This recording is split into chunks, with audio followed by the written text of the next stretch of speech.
Reserve bank of India ఇంటర్చార్జ్ ఫీజుని ATM transactions పైన increase చేయబోతుందండి. అంటే ఎవరైతే ఎక్కువగా ఏటీఎం ట్రాన్సాక్షన్స్ చేస్తుంటారో వాళ్ళకి ఈ రేట్స్ అయితే గనక 1 May 2025 నుంచి ఇంక్రీజ్ అవబోతున్నాయి. మీ దగ్గర ఎస్బీఐ అదేనండి state bank of India bank account ఉంది అనుకుందాం.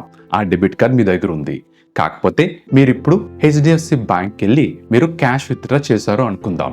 మీకు పక్కనే ఉందని వెళ్ళారు. అలా ట్రాన్సాక్షన్ చేసినందుకు గాను మీకు ఇంటర్చార్జ్ ఫీజు అయితే గనుక మీకు హెచ్డిఎఫ్సి బ్యాంక్ చార్జ్ చేస్తుందండి.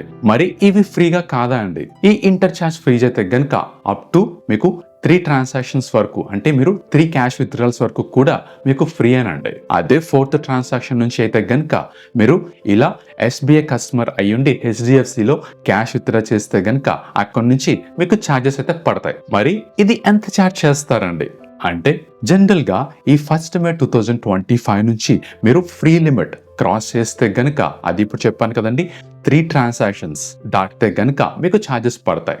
ఈ ట్రాన్సాక్షన్స్ కూడా financial transactions, non financial transactions గా డివైడ్ చేస్తున్నారు. ఫైనాన్షియల్ ట్రాన్సాక్షన్స్ అంటే ఇలా క్యాష్ విత్డ్రాల్ గట్రా చేస్తే గనుక మీకు ఇంతవరకు 17 రూపీస్ పర్ ట్రాన్సాక్షన్ కి మీకు ఛార్జ్ చేసేవారు. అది కాస్త ఇప్పుడు 19 రూపీస్ కి ఇంక్రీజ్ చేస్తుందండి.